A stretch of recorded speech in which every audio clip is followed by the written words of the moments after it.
네, 안녕하십니까. 명순건TV 명순건입니다. 자, 이 시간에는 2019년 신종 코로나 바이러스, 우리나라에서 처음으로 확진된 첫 환자에 대한 증례 보고가 학술지에 발표되었습니다. 이 증례 보고 요약을 해보도록 하겠습니다. 이 증례 보고는 Journal of Korean Medical Science 2020년 2월호에 나왔습니다. Journal of Korean Medical Science는요, 인용 지수 임팩트 팩터가 1.7 정도로 되고요. 대한의학회 공식 영문 학술지이자 SCI 학술지입니다. 저자는 인천의료원 및 서울대병원 내과 그리고 인천의료원 영상의학과로 되어 있습니다. 2019년 신종 코로나 바이러스 폐렴 한국 첫 증례 보고입니다. 입원 전 경과에 대해서 보겠습니다. 올해 2020년 1월 19일 35세 중국 우한 거주 여성, 중국에서 인천국제공항으로 입국 도중에 검역 과정에서 38.3도의 열이 감지되어 인근 지정 격리병원으로 즉각 입원했습니다. 검사 결과 인후 도말표본, 그러니까 목 안쪽에 그 막대기 같은 걸 넣어서 긁은 다음에 그걸 갖고 이제 바이러스 RNA 검사를 한 거죠. 보통 첫 번째 검사가 판 코로나 바이러스 검사입니다. PCR이라고 해서 유전자 증폭 검사인데요. 판에는 이제 코로나 바이러스가 총 7종이 있는데 여러 가지를 다 검사할 수 있는 방법입니다. 여기에서 양성이 나와서 기존 우한 폐렴 환자로부터 분리된 2019 신종 코로나 바이러스와 유전자 서열을 또 비교를 해서 최종적으로 PCR 검사를 통해서 판정이 나왔습니다. 환자는 중국 우한 수산물 시장 등 방문한 적이 없었고요. 열나는 환자나 야생동물과 접촉한 적도 없었다고 합니다. 근데 1월 19일 입국 전날 1월 18일에 열, 오한, 근육통 등이 발생해 우한에 있는 개인원 방문해서 흉부 엑스레이를 촬영을 했는데요. 폐병변 없었고 단순 감기로 진단이 되었었습니다.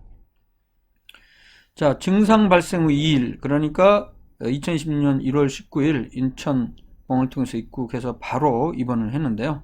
인천 소재 병원에. 입원 당일날 체온은 38.4도로 고열이 있었습니다.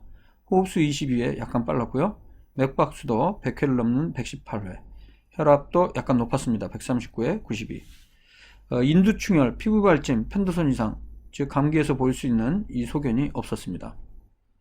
그리고 이틀이 지난 증상 발행 4일째 흉부 엑스레이를 촬영했는데 폐병변 없었습니다. 정상 소견이 나왔죠. 하지만 같은 날 시행한 고해상도 CT, 즉 하이 레졸루션 컴퓨티드 토모그래피라고 해서요. 고해상도 전산화 단층 촬영 보다 더 정확한 검사죠. 이 검사도 같이 시행했는데 이 검사 결과에는 양측 흉막 아래쪽의 공간 그리고 폐병변에 다발성의 간유리 음영 소견이 보였습니다. 간유리 음영이란 거는 이제 약간 간유리해 보이는 뿌옇게 보이는 소견을 얘기하는데요. 대개 이제 폐렴 같은 게 있을 때 이런 소견이 보일 수가 있습니다. 혈액검사 결과는 백혈과 혈소판 수치가 저하되어 있었고요. 간 효소 수치는 상승해 있었습니다. 입원하면서 새롭게 비충혈, 코가 충혈이 되고 코가 막히고 기침, 가래, 흉부 불편감 그리고 물같은 설사가 발생했다고 합니다. 증상 발생 4일째 되는 날 호흡곤란은 호소하지는 않았지만 동맥산소 포화도가 91%로 감소해 있었기 때문에 코를 통한 비캐놀라를 통해 분당 3리터의 산소를 투여를 했습니다. 7일째는 산소 요구도가 2배로 6리터 per minute로 증가를 해서 8일째 흉부 엑스선 촬영했을 때는 이전에 보이지 않았던 병변이 흉부 엑스선에서도 오른쪽 아래 폐부에 보이기 시작했습니다. 그래서 경험적으로 항바이러스제인 로피나비르, 그 다음에 리토나비르를 투여 시작했습니다. 증상 발생 후 7일째에는 체온이 38.9도까지 최고로 상승했고요. 10일 가까이 열이 지속되다가 11일째인 1월 28일 날 정상으로 체온이 돌아왔고 14일째부터는 호흡곤란도 좋아지기 시작하고 산소 요구도 감소하고 흉부 엑스선에서 폐병변도 사라지기 시작했습니다. 지금 보이는 소견이 흉부 엑스레이와 고해상도 CT 소견인데요.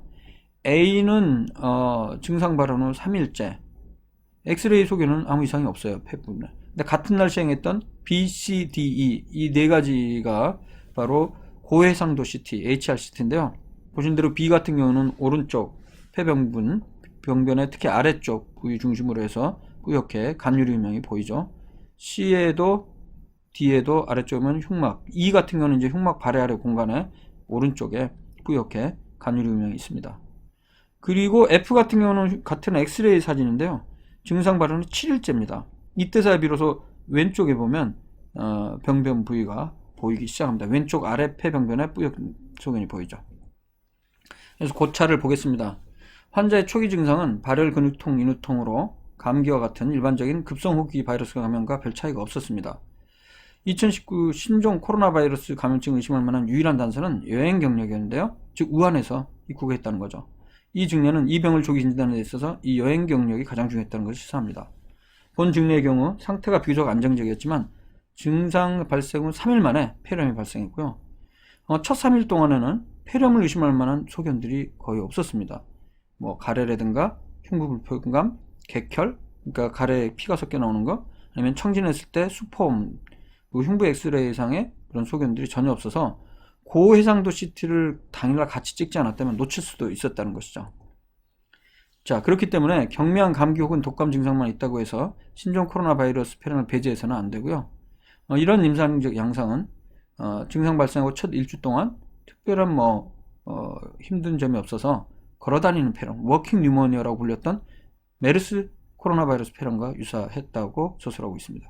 그래서 현재로서는 신종 코로나 바이러스의 감염 기간이나 그리고 또 어떤 환자가 그냥 단순 감기와 같은 상기도 감염에서 폐렴으로 진행할지 모르기 때문에 이 지금과 같은 유행 기간에는 폐렴으로 진행될 때까지 기다리기보다는 모든 유증상 환자에 대해 신종 코로나 바이러스 선별 검사를 시행하는 것이 필요하다라고 서술하고 있습니다.